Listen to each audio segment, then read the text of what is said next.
So I'm going to share a secret with you that a lot of people do not know about love. Most things in life we can achieve through hustle, right? So the job that you want, the physical fitness level that you want, to some extent your money situation, all of those things we can kind of hustle our way to. Not love. Love is very different in that respect because attracting love is about making your energy a match to love and clearing out all of the obstacles that are in our way. So what I like to say to my clients is that you don't make love happen, you make love welcome. Part of the way that you make love welcome is by clearing out what I call the 5 breakup wounds. The 5 breakup wounds are these 5 wounds that are in your energy after you have had a really difficult breakup, after you have had a lot of heartache. And these particular wounds make it very difficult to attract new love because you attract what you're a match to. So if you have something in your energy that's pushing love away, it's going to make it really difficult for good love to come in. So, it doesn't really matter whether it was 5 days ago or 5 years ago, you can still have one of these 5 breakup wounds. And you also want to know that you can have one of them, you can have all 5 of them. It's kind of different for everyone. And so I want to describe these to you so that you can get an idea of whether or not you have them, and you'll know what you can do to heal them. All right, so today we're going to start with breakup wound number 1, which is anger. So you're very likely to have the anger breakup wound if your ex cheated on you, lied to you, or moved on really quickly after your breakup.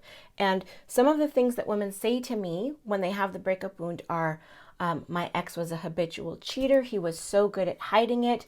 We lived together for 20 years and I never knew. After what he did to me, I don't think he deserves to be happy. They will say, I can't understand why I'm having such a hard time moving on, and it seems to be so easy for him. When you have an anger breakup wound, a lot of times your main motivation is you want to see that person pay. You want revenge. You feel like there needs to be justice for that, for the harm that was caused to you. And so that is in your energy a lot. You might know that you have this breakup wound if you feel like he doesn't deserve to be happy or to move on until he pays for what he did to you. You want to see him ask you for forgiveness. You want to see him hurting the way he hurt you. You want to see him suffer, right? So you're going to be like wishing a bunch of hateful stuff on him. And that's understandable because sometimes anger is righteous anger and it's telling us our boundaries have been violated and we need to do something about it. And often people will preach forgiveness, but forgiveness can be a shortcut. Forgiveness can be a form of spiritual bypassing where we're doing this thing because we think everybody wants us to do it. We're forgiving because we think it makes us look like good people, or we're forgiving because everybody says we're supposed to do that for good things to come into our energy. But we're forgiving prematurely because we haven't actually dealt with the wound and we haven't actually put in the proper boundaries to prevent that wound from happening in our lives again. So that's what the anger wound kind of looks like in a nutshell. The second wound that we deal with often is the confusion wound. That's breakup wound number 2. So you might be experiencing a confusion wound if your ex seemed really genuinely attached to you, but he abruptly changed his behavior at some point without any explanation that made sense to you. If he ghosted you without an explanation, if he or she, whatever gender your partner is, if your partner reached out to you for sex but then never really committed to you in a way that you wanted, if your ex never seems to break up with you completely or never seems to really leave you alone, and it's almost predictable the certain amount of time when they come back. People who have a confusion wound usually say things like, I don't know why he never chose me. I don't know why he didn't appreciate me. I've had a client once say the worst part of the breakup was wondering why I wasn't enough and the obsessive thoughts I had about my ex. Another client said, he opens up, he gets vulnerable, he tells me stuff he's never shared with anyone else, but then he gets too close and he has to bail. She said, I've done this dance for over a year and I can't take it anymore. Now, if you have a confusion breakup wound, then you are driven by the need to understand his intentions and you really, really, really want closure. The next wound is the shame wound. Now, the shame wound is very insidious and we usually don't talk about it, which makes it even worse because, as Brené Brown says, shame thrives in silence. Usually you know that you have this breakup wound if you feel like you ignored too many red flags. If you were the side chick in the relationship, you might have this wound. Whether you were knowingly that person or unknowingly that person, you can have that wound. You also may have a shame wound if, as bad as your ex was, you secretly want them back and you're ashamed or embarrassed to admit it. Women with the shame breakup wound will say to me, well, of course, once he truly got to know me and I opened up to him, he rejected me.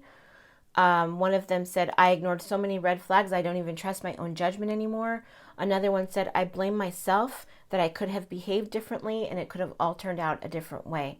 So something that you need to know about this breakup wound and all of these breakup wounds really is that you are not bad for having these breakup wounds. You are not broken for having these breakup wounds. You are not destined to be stuck forever.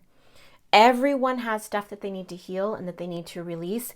And some people will deal with their stuff and they'll move on and they will have the kind of life that they want. Other people will ignore their stuff and use old coping mechanisms that they've outgrown. They'll push their stuff down. They'll try to ignore it and they'll just keep repeating it and repeating it and repeating it until they've learned their lesson, because that's a universal law. We have to keep repeating things until we've learned the lesson. So that's the shame breakup wound. Breakup wound 4 is grief. Now, you may have this breakup wound if you feel like after the breakup, you felt like you've lost your closest confidant, your best friend, you're mourning the loss of like the potential of that relationship. So you're thinking about what you could have had together and you're mourning for that because you didn't get to have that together. If you're longing for the comfort and the routine and the security of the relationship that you left behind, just sort of like the day-to-day companionship, and you miss that level of the relationship. I think that the quote that sums it up the best is from a client. She said, the hardest thing about the breakup is grieving for someone who is still alive. So if you have the grief breakup wound, that's how you probably feel. One thing to understand about this is that society has a really huge problem with women's anger because we're a patriarchal society and women's anger is powerful.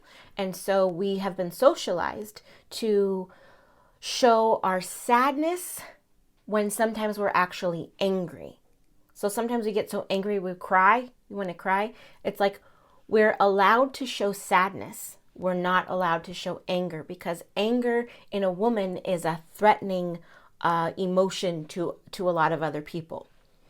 So because of this, you may actually think that you have a grief breakup wound and actually have an anger breakup wound. So it's something to think about. You may actually have both. And the last breakup wound I'm going to talk about today is fear.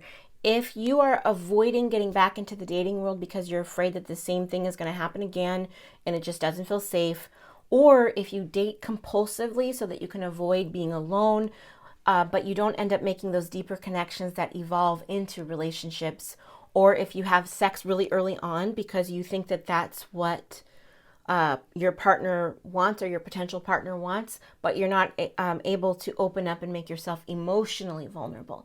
That can be a sign of a fear breakup wound. So usually if you have a fear breakup wound, you're going to say something like, with every breakup, my belief in a soulmate is just melting away and disappearing. Or you're going to say, I pretend I'm okay but being alone because I don't expect it to happen, or I try to hang on too tightly to someone to avoid it. So I have created something for you that's really wonderful that's going to help you actually heal each of these breakup wounds, because they each have a different thing that they need for healing and soothing. And it's not an intellectual thing. It happens at a deep energetic level. So go to theheartachecure.com and you can get my free ebook that will show you how to heal each of the 5 breakup wounds so that you can clear the way for new, happy, healthy love to come into your life. Take care.